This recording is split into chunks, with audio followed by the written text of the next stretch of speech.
Yes, Liverpool humbled by Manchester City before the international break. Their 5th defeat of the Premier League season already. Is this the time, though, for them to get their season going?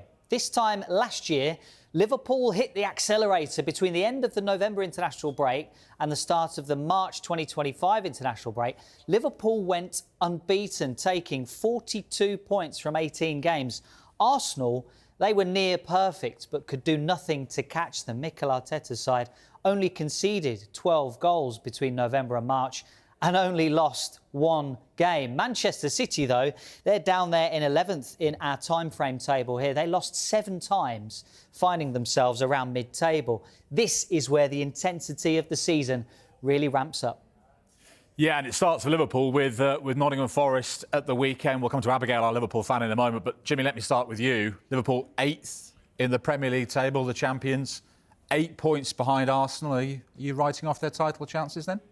I'm not writing it off, but it is very difficult. They need to find some kind of form.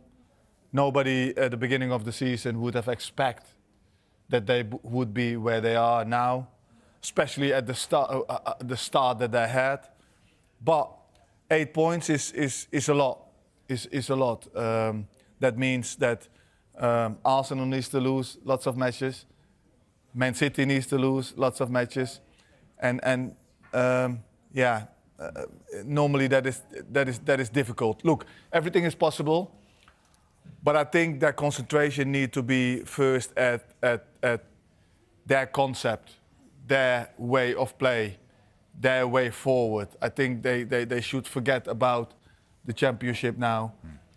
They're not playing well. There are too many problems in the team. You know, so that needs to be resolved first. And let's get Abigail on that then. Welcome to you, Abigail. What is the biggest issue for you with Liverpool this season? It's a bit of everything, really. I don't think Salah's stepping up after he signed his new contract. It just feels like that's just gone cold for us. Mo just doesn't seem to be producing at all. He seems selfish at times. You know, he looks like he's overthinking everything. He looks frustrated on the pitch. And when Mo Salah's not playing well for Liverpool, you just feel like you've got no hope, especially when you've got Gakpo, who looks really predictable. You know, he cuts in from the left and you just know what he's going to do and he's going to miss it most of the time. Ekitike has stepped forward a little bit, but he's took a little bit of a dip. Alexander Isak, signing him and nothing coming of it so far. I do have full faith that he'll be able to step up soon and, you know, get to fitness and stuff like that and be able to perform at his highest standard as we've seen in the Premier League from him before. But it's a mix of bad defending from Konate and Kerkez and players like that, and then also not being able to score goals. It's just... None of it. I don't know if it's an injury to Alisson as well, but then I feel like I'm making excuses because I've not sort of warmed myself to Mamadashvili yet. It feels like it's a mix of everything and nothing's going right, and I don't know where to start. Well, let's start with Salah then, because you mentioned him there, and you know, who'd have thought after last season that we'd be sat here questioning him 11 games in as, you know, his very place in this team. He's got Africa Cup of Nations coming up in a month or so. Could that actually end up helping Slot? Because he's going to have to make some changes, isn't he? Yeah, well, I feel like AFCON coming up is sort of the time for him to be able to, well, drop him, but he's not there to have him, and, you know, try something else. You know, maybe Frimpong will come back to fitness. Frimpong likes the idea of being a right winger in the future. Maybe we use him like that, you know. Maybe we spend some money, you know, there's all these sorts of thoughts. Some more money. Some more money, go and get Semenyo, maybe. Chelsea fans now. Welcome to the club. Yeah. I'm at the point now where I'm throwing money at the situation, which I didn't expect to do after the summer that we've just had, especially with the owners that we have. And like, our perspective as Liverpool fans is we don't spend money like that. But now all of a sudden they've opened their wallet. We're starting to think, oh, can we go and get Semenyo, get Gay? All these thoughts are going on. But I do think AFCON's probably an opportunity for Slot to be able to play without Salah and see what life is without Mo Salah and see how we can get that to work in a way, because it's not working. And, you know, Florian Wirtz isn't really stepping up. You know, he just looks like he can't take the physicality of the Premier League. I mean, he's creating a lot of chances, but I don't know if it's the people in front of him that are failing. You know, they're not putting it in the back of the net. So it just feels like a mix of everything at the minute and nothing's going right. So, Jimmy, if the answer then in January is to throw more money at it, what's the biggest area of concern for you in this Liverpool team right now? I don't think that is the answer, throwing more money at it. I think that they have got lots of quality. I think if you're going to play with Salah, Isak, Wirtz, and Gakpo or Etikite on the left, all four want to have the ball. All four want to be important. All four want to be the man. All four want to be the boss there. It's too much. It's too much. That's the problem. Salah, normally, when they have been successful, Salah was there and everybody was playing for Salah. He was getting all the balls.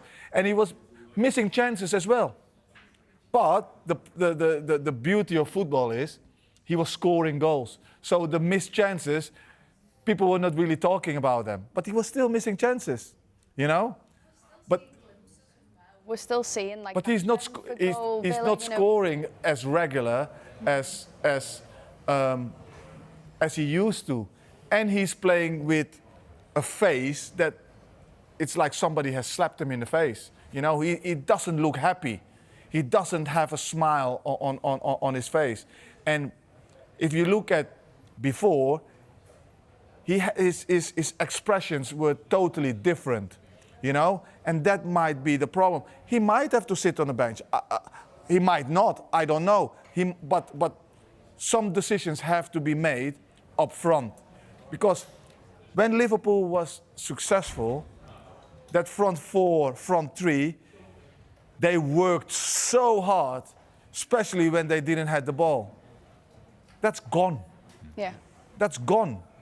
You know, every club in the Premier League, they were scared of them when they had the ball, because they would set up in a certain way and they had triggers and they would go bang, bang, bang, and they would win the ball really high up and they would kill those teams off. That's gone. That's why the back four have to defend way more now, and that's why they're getting more goals against. What do you think is Liverpool's best back four, Abigail? This is a side that have conceded, 17 goals in 11 Premier League games? I think Frimpong's injured. We haven't seen enough of him, really. I think Conor Bradley can be solid. You know, he performed really well against Madrid. There's been a few times where he's looked naive this season. He hasn't looked like the strong man that I've seen performing last season. You know, when he had to step up for Trent. To be honest, I am missing Trent Alexander-Arnold being there just in his service. I am. I am missing him. You see how it is? Yeah. Now everybody sees how important he is. I wouldn't take him back. You wouldn't? No, I wouldn't take him back. Why? Because did he cheat? He's broke my heart. He broke your heart? Take him back. No, I'll keep Conor Bradley, don't worry about that. But, I mean, we've got no other choices when you sort of look at centre-back. It's got to be Van Dijk and Konate. I mean, if you try and fit Gomez into there, he can't stay fit. He'll just get injured straight away. We know this as Liverpool fans, that he won't stay fit. So Leone got injured as well, the young lad that we spent quite a lot of money on. And I think you've got to go for Robertson at left-back. You know, Kerkez is just not stepping up at all. I feel like the money... One thing I want to understand, and a lot of fans, especially Liverpool fans, do this. Can you explain, why did he break your heart? How? Can you explain that? Because he told me that he wanted to be a Liverpool legend and always play. He is? Well, but he is? No, he but he left us. He said he always wanted to play for Liverpool. He sat in all those interviews. He wanted to be the next Steven Gerrard. He wanted to be captain. He never stayed for that. Yeah, and he let it run down and then left for 10 million. No, he didn't let it run down. They let it run down. We offered him a new contract. Everyone knows we offered him a new contract. He could have stayed. He was painted on the wall. You know, he did the cup his ear thing when he scored against West Ham, and we all thought, oh, OK, that's him telling us that not to listen to the media and he's staying. And then he left and walked out the door. So he went to Real Madrid. I don't care. I didn't want to say too much, but so he's not allowed. A European rival he left us for, by the way. He's beat us in Champions League finals where he's been on the pitch, and that breaks my heart. So he has to stay. And he left it so right he has at the to end stay, to tell us. and he has to. He has not. He's not allowed to look what is out there, and he's not allowed to really fulfill his dreams. Well, to be fair, he told us 10 million times that his dream was to play for Liverpool and be Liverpool captain. He did play for Liverpool, and he won Champions Leagues, he won the league, he did all of those things. But he's in his prime right now, and he's decided to use those talents for another team. He can come back. No, I don't want him back. I tell you what, I think this is a chat that we can carry on in the break as well. Liverpool head into their Premier League home fixture against Nottingham Forest on 22nd November 2025, looking to arrest a worrying dip in form. After suffering a heavy 3-0 defeat to Manchester City, the pressure on Arne Slot's side to deliver at Anfield has intensified. Forest arrive in poor form and with defensive vulnerabilities, making this match a critical opportunity for Liverpool to re-establish momentum. Tactically, Slot must find balance. His side will need to impose possession and control the midfield while guarding against Forest's counterattacks. According to betting and statistical previews, Forest are expected to adopt a compact, low-block setup to frustrate Liverpool's attackers. The Reds' creativity, likely flowing through Salah and Isak, must be clinical to break down the host's rearguard. Liverpool's squad depth will be tested. Injuries and rotations remain a concern as Slot juggles Premier League ambition with European demands. Recent preview analyses suggest that Liverpool must remain defensively sharp at home. They've conceded at least once per home game in the current campaign. Forest, on the other hand, have found little consistency in this league season. According to Forbet, they are languishing low in the standings with defensive fragility and a lack of attacking firepower threatening their survival. A win here is more than 3 points for Liverpool. It's a chance to reset. Slot's men must deliver a dominant performance, combining defensive discipline with attacking ambition. Fail to do so, and they may find themselves slipping further in a title race that already feels unforgiving.